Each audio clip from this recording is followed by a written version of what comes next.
Two death row inmates in Arkansas executed last night amid concerns from lawyers, health experts, and those decrying the death penalty. But others feel a sense of relief that their battle with the convicts is finally over. A fire in Kansas hurts two children. How the quick thinking of firefighters, though, saved the day for one family. And 24 police officers in India dead. The insurgency overseas in the group the Indian government blames for that attack. KSPR News This Morning starts right now. Keeping you connected. This is KSPR News This Morning. Breaking news: in just one night, last night, Arkansas executed two death row inmates. After nearly 12 years without an execution, Arkansas has performed 3 executions in just a handful of days. Late last night, Jack Jones and Marcel Williams received lethal injections on the same gurney in just 3 hours apart. People are in the hospital after an apartment complex fire in Kansas. Fire crews battled this fire at Mill Creek Apartments in Lenexa. Firefighters rushed in to save a mother and her 2 children. EMS took the children to the hospital. Doctors treated them for smoke inhalation. At least a dozen apartment units here took heavy damage from that fire. The Red Cross now working to find places for people left without a home. So now these numbers are impressive, Matt. I got to tell you, the last time it rained in Kansas City, I was actually there. Flash flooding down one of the streets. I thought cars were actually going to move down the road. It was a little scary to drive through. And to be honest, we could see some of that this morning because we've had some reports of up to 7 inches of rain just this morning. And when you consider that we hardly had anything the whole month, that's pretty impressive. We're looking here at some of the rainfall estimates by Doppler radar. Near Odessa there, right along I-70, 3.63, and then right along I-49, south of Kansas City, 2.3. But again, there have been some localized spots with even more rain than that. Fireworks keeping you up later than usual this week. If so, we are not alone. The 4th of July is come and gone, but some people are still lighting off explosives, even inside Springfield city limits, which is illegal. We spoke with a couple people who say it's a problem every year, not only on the holiday, but for days both before and after July 4th.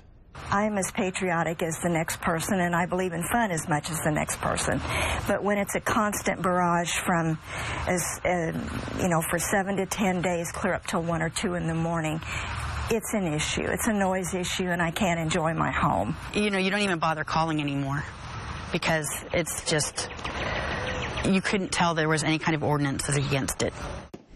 Springfield police are responding to fireworks calls, though. A spokesperson for the police department said on July 4th alone, officers responded to more than 170 fireworks complaints.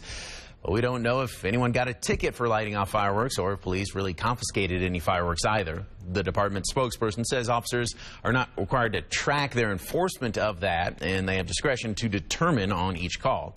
If you're having a problem with fireworks going off in your neighborhood, though, police stated just call 911 to report it. The Red Cross, a big help to people across the country and certainly here in the Ozarks. Next on the news this morning, in a live report, we'll tell you how you can be a big help to them. That's right, Justin. We're going to tell everyone how you can do your part, especially if you have a local business here in the Ozarks. I'll have those details coming up after the break. A house explosion right here, raising questions for a community in St. Louis. Look at this. The explosion was so big, it left debris on neighboring roofs. The explosion destroyed, thankfully, a vacant home. The St. Louis Fire Department and Laclede gas officials now searching through the rubble to try to find the gas meters. The explosion happened yesterday morning. No one was inside the home at the time. Fire crews checked it, though, as a precaution. Fire crews then went door to door, telling people living there to shut off their gas. Inside the execution chamber, up next, we'll tell you about the last moments of another death row inmate executed last night and hear from the family scarred by his crimes. And will the parents of the little girl who fell out of the back of this church bus press charges? We'll tell you coming up in the news this morning. But first, let's take you live out to New York City. We have a wide shot of the city right now. Sun rising there over the Big Apple. You can see a little overcast and blue skies, though, mostly. And here's a live look this morning over Ozark. It's a really nice start to the day. A little breezy, but it's mild. Temperatures are already into the 50s right now. And as we head through the rest of the morning, this is how we shake out. We're going to continue to warm up. 73 for your lunch hour, up near 80 out there this afternoon. But we have several rounds of storms on the way. We'll talk about when that first round moves in and who could see severe weather next. One shelter could run into major problems soon, and this could put Springfield into a negative light. The reason the homeless shelter may have to close temporarily. Many now upset over a new ban by President Donald Trump, but one Missouri representative says it's all a matter of cost. Coming up, the reason President Trump wants to block some people from joining the military. And he has a court appearance today. A man accused of multiple crimes in Greene County, including kidnapping and murder. The ongoing trial into one of Springfield's most prolific murder cases. KSPR News This Morning starts now. Keeping you connected. This is KSPR News This Morning. And believe it or not, we actually have a lot of rain on the radar this morning. It's been 3 weeks at least since I even had to use the radar, but we are finally seeing some. This is fantastic news. We desperately need some rain. So you can see some heavy rain right now just to the west of Springfield right now from Bodark up through Willard, a little bit of lightning there just to the northeast of Willard, and this is all pushing its way off to the southeast. So I think over the next few hours, we're going to see more in the way of this rain, and those temperatures will start to cool down. It's still really uncomfortable out there right now. 81 in Lamar, 78 at this early hour in Springfield, but once that rain starts to settle in, those temperatures will start to cool off just a bit, and you'll need that umbrella definitely today. Keep all the rain gear with you, and with that, again, those temperatures will be held down. Look at this, 74 degrees by 9 a.m., and showers and storms will continue throughout the day today. I'll talk about who could actually see some flooding today, and then we'll talk about some much cooler weather on the way by the weekend. Matt, thank you. We have a breaking news update. A 16-year-old now charged with capital murder in the shooting death of an Arkansas police officer. Prosecutors charged the teen for the shooting last month that killed Newport Police Lieutenant Patrick Weatherford. The teen's name was not immediately released by police. An 18-year-old was accused in the June 12th shooting originally, but a prosecutor says that man will now only face charges of breaking or entering, theft, and giving a deadly weapon to a minor. Weatherford, meanwhile, died at a hospital that night. A desperate situation for the homeless right here in Springfield. An important outreach may have to close temporarily. Safe to Sleep provides help to homeless women on freezing cold nights in the winter. It gives those on the streets a place to sleep. The program operates every single day of the year as the only women emergency shelter in Springfield. A shuttle each night picks up women around town and drops them off at the program, hosted at Pathways United Methodist Church. It provides a place for women to rest up for the night along with dinner and breakfast. This ministry of the Council of Churches serves around 25 women each day, sometimes up to 40 or 50 on winter nights.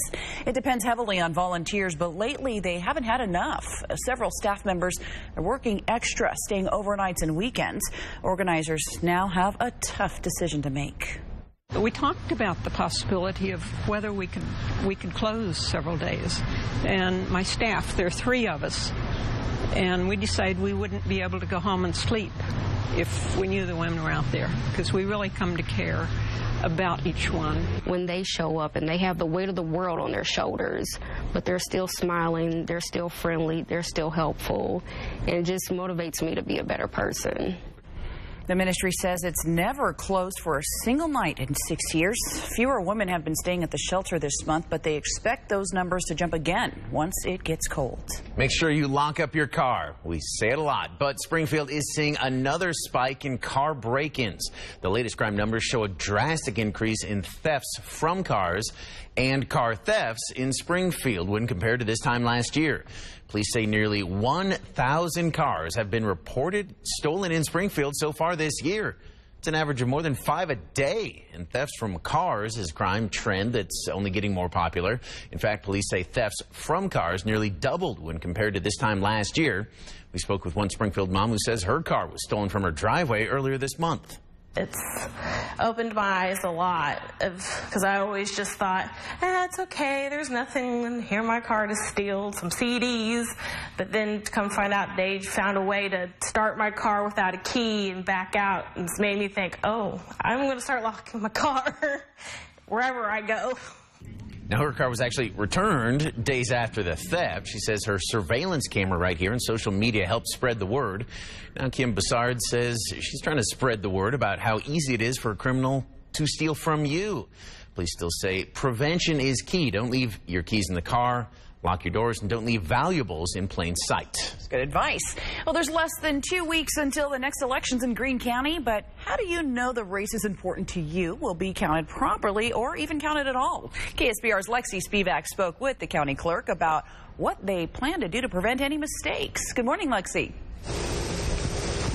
Francis, the county clerk, tells me that today is just a starting point to make sure that all these machines will count the ballots properly in just a couple of weeks. So starting today, they already have their bipartisan team, so one Republican and one Democrat, that will help with this pre-test process. The team will manually count a pile of ballots. Next, they put the ballots through and make sure the numbers match up. This is all required under state statute. Shane Scholler says he's grateful for it, too. That way they can figure out any problems ahead of time. We can work on that machine and make sure it is ready for the day. And normally it's like a mechanical issue, the ballot's not going in correctly, that type of thing. And so it's very helpful to get those problems figured out ahead of time and not on the day of the election.